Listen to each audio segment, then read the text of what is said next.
Alguém disse, e esse alguém foi o Eduardo Souto Moura, que as cidades mudam quando são bombardeadas, quando têm cataclismos ou quando se constrói ferrovia.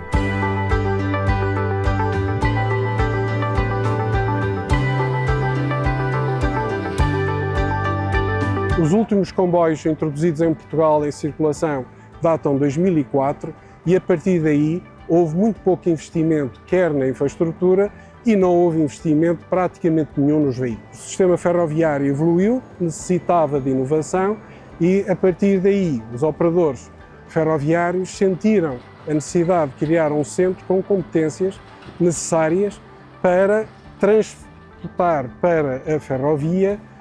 todo o conhecimento que se foi desenvolvendo ao longo do tempo e a partir daí introduzirem esses aspectos inovadores na ferrovia.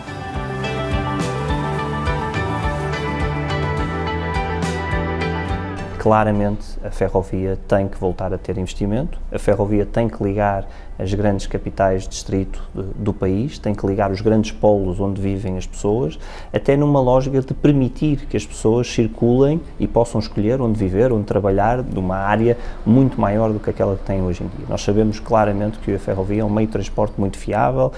seguro e que movimenta grandes quantidades de pessoas. A investigação aqui na Faculdade de Engenharia remonta já à década de 90,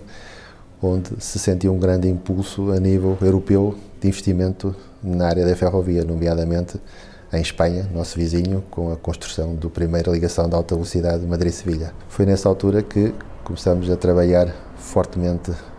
nessa área, com os primeiros projetos e, acima de tudo, quando começamos a trabalhar com uma visão do contacto que tivemos com outras grandes entidades do setor ferroviário a nível mundial, de que o sistema ferroviário é um sistema. O comboio, o veículo,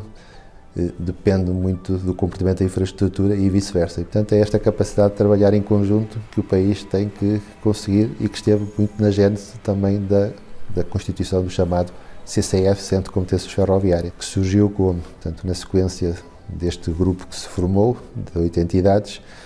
apresentamos, na altura, ao Governo aquilo que designamos uma espécie de um plano Marshall para a ferrovia. Esta é, de facto, uma oportunidade, eu diria, irrepetível. É a oportunidade do século para nós, finalmente, cumprirmos Campanhã como área de futuro, como área de expansão da cidade, como área qualificada, com novas funções urbanas, com nova carga urbana, com nova densidade urbana, se nós quisermos, porque, apesar da linha de alta velocidade no município do Porto se encostar ao feixe ferroviário pré-existente, a verdade é que vai permitir que a estação de Campanhã, que é historicamente uma estação apenas com uma frente virada para aquilo que era a cidade quando ela foi construída, no século XIX, ou seja, só com uma frente a poente, se transforme numa estação de ferroviária, ou mais do que isso, num polo intermodal com duas frentes, uma para nascente, que é nova, e será o terminal de alta velocidade, e uma para poente, que é a clássica, a histórica estação ferroviária.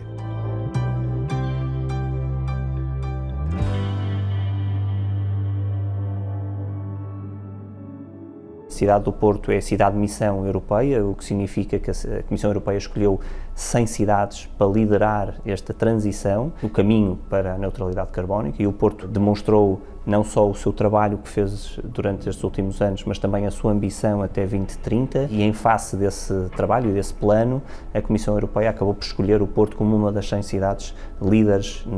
nessa transição. Temos que, de certa maneira, imaginar um Porto no futuro que tem muito mais pessoas a usar o transporte público. As novas linhas de metro, obviamente, representarão uma grande fatia. Terá também mais pessoas a usar aquilo que é mobilidade suave, a mover-se a pé, de bicicleta, de outros meios que também temos tentado impulsionar.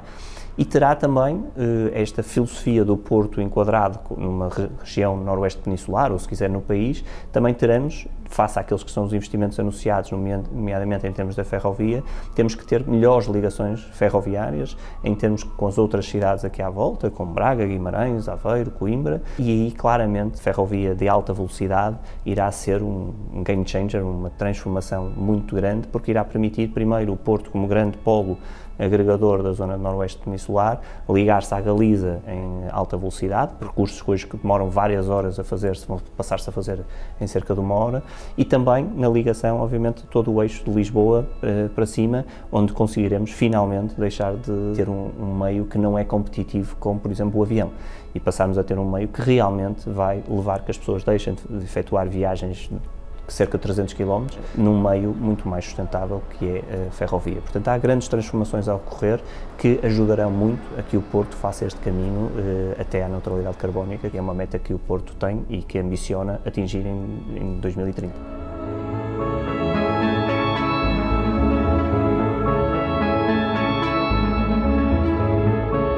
Para além de alterar as condições de mobilidade a nível nacional, nós de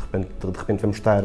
a 1h15 ou 1h20 de Lisboa, vamos estar a menos de 1 hora de Vigo, a 2 horas ou qualquer coisa como isso da Corunha. Portanto, de repente o Porto assume-se como o centro desta euro-região, desde a Corunha até Lisboa, até Setúbal, estamos no centro geográfico desse território, e portanto isso vai alterar, vai induzir novos usos e novas dinâmicas urbanas, mas vai ter um reflexo local, não apenas na cidade, mas em particular na zona em redor da estação ferroviária. E temos que aproveitar essa enorme oportunidade que é irrepetível, não se constrói a alta velocidade mais do que uma vez por século.